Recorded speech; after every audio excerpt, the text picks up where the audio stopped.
In October, a message from the tax authorities left many wealthy people in China in shock. The message reminded them to report unclaimed overseas income.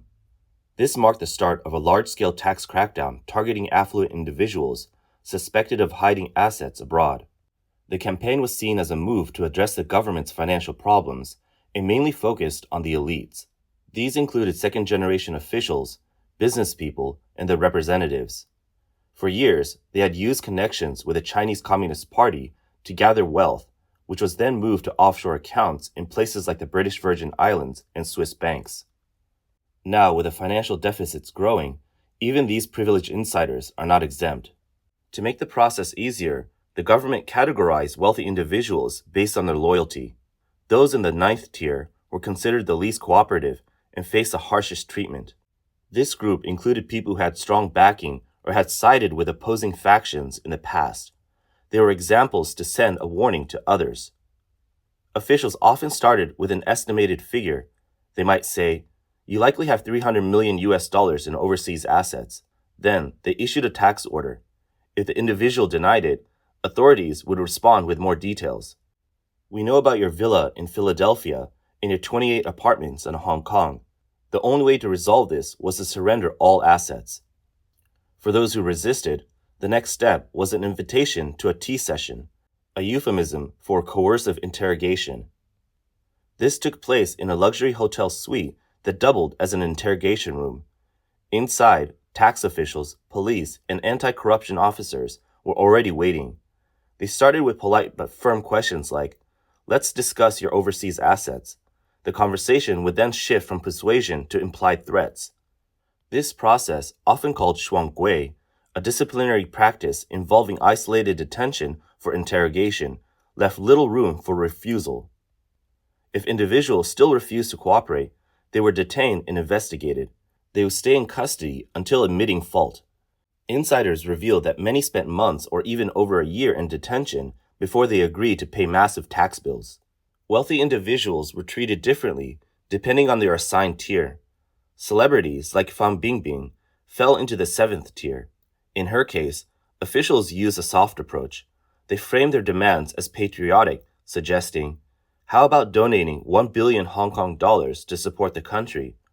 Higher-profile figures such as actress Zhao Wei were placed in the 6th tier. They were quietly asked to pay, but were also removed from the public eye to avoid drawing attention. Those considered most loyal to Xi Jinping were placed in the 1st tier. They were treated with leniency and given years to adjust their finances. Many received help from local accounting firms to legally avoid taxes. Some wealthy individuals left China after Xi secured a 3rd term in December 2022, realizing their influence had diminished. Others stayed, confident their networks could protect them. However, they soon learned this was not the case. Once categorized into tiers, they had no choice but to comply with the tax demands. Even more alarming is the Chinese government's deep-sea fishing tactic, targeting wealthy individuals who have emigrated overseas and moved their assets abroad.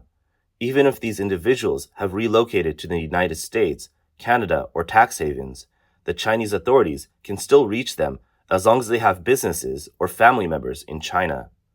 Local tax offices often start by showing concern for their relatives back home. They might say, "How have things been? We hear your son is doing well in the US, with significant assets." While the tone seems casual, the implication is clear. If tax issues aren't resolved, family members in China could face tea sessions, interviews, or even travel restrictions. Left with few options, many of these wealthy individuals are forced to pay substantial sums to settle their accounts. The funds collected through these tax campaigns are funneled directly into local government accounts. Cities like Beijing, Shanghai, and Shenzhen are now relying on this gray income just to stay afloat. Some people have remarked, "This isn't taxation, it's modern-day ransom disguised as legal wealth confiscation." This crackdown on the wealthy is not a spur-of-the-moment decision, but part of a long-planned strategy. In 2018, the Chinese government revised its tax laws to require residents to report both domestic and overseas income. In 2019 and 2020, the Ministry of Finance and the State Tax Administration issued supporting policies, including the 6-year rule. This rule stated that anyone living in China for 6 consecutive years, spending at least 183 days each year, would be required to fully declare and pay taxes on overseas earnings starting in their 7th year. This rule was carefully timed to align with the government's financial needs. The 7-year grace period wasn't an act of goodwill. At the time, the government was benefiting from a booming real estate market. By 2022, with Xi Jinping securing a third term at the 20th Party Congress, he still needed the support of the wealthy, so a few more years of leniency were granted. However, the good times didn't last. By 2023, land revenue drops had become a bottomless pit. Local governments saw a 25% year-over-year drop in land sale income and could no longer sustain themselves.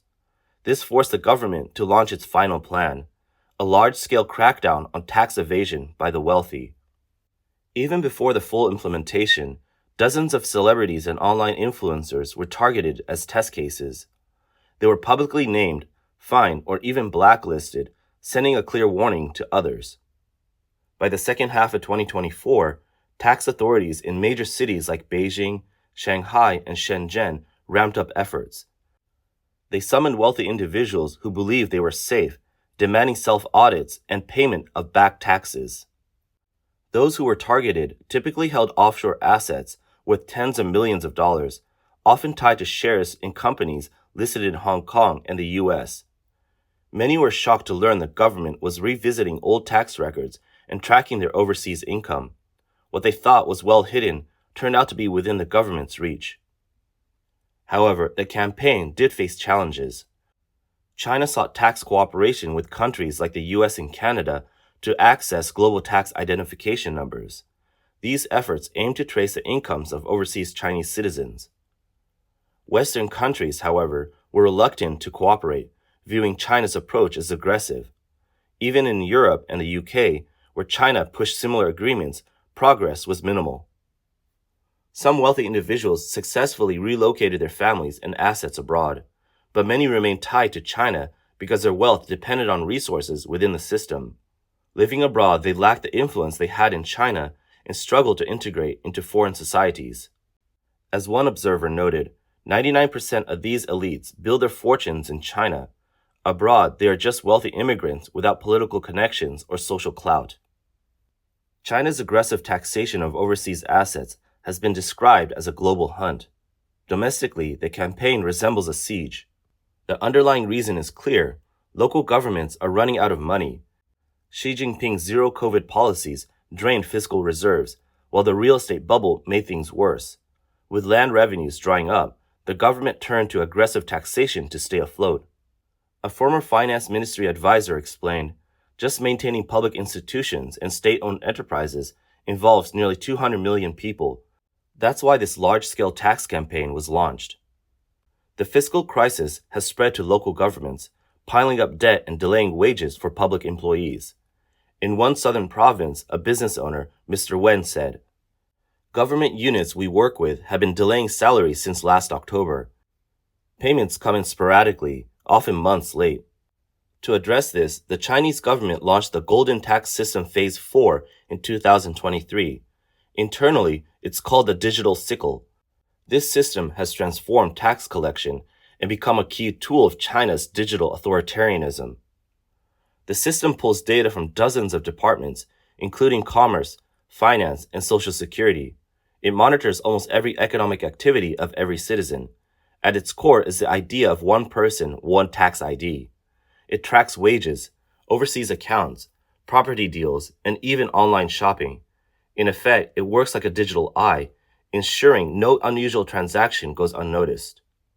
An engineer who worked on the system explained, "It analyzes bank records to estimate income levels and uses social media to monitor spending. If you post about a new car or a luxury vacation, the system matches that against your income data. If something doesn't add up, you're flagged as high risk." Critics say the promise of fair taxation is just a cover for wealth confiscation. This system isn't just for tax authorities. It's connected to the police tax joint operation centers in 23 provinces. These centers militarize tax enforcement, bringing in police, market regulators, and environmental officials to form tax task forces. In Guangdong, One business owner was fined heavily for an environmental violation. Then the tax bureau hit him with a multi-million yuan bill for historical back taxes. When he protested, asking, "Is this an audit or a robbery?" a tax officer replied coldly, "Even robbery is legal if it follows the rules." In Henan, a manufacturing business owner said, "In over 20 years of running my factory, I've never seen inspections this intense. Environmental checks are followed by tax audits, then market and fire safety inspections. The fines and back taxes have wiped out a year's profits." An accountant added, "Tax audits aren't about records anymore. It's about meeting quotas set by higher-ups, using any means necessary." In 2023, over 30 provinces and cities failed to meet their revenue targets. Many relied on subsidies and emergency funds from Beijing. To meet tax quotas, local governments reviewed old accounts and pursued unpaid taxes, treating businesses like fields to harvest over and over. Recent cases highlight this trend. VIVI Holdings was ordered to pay 85 million yuan in back taxes for 1994 to 2009.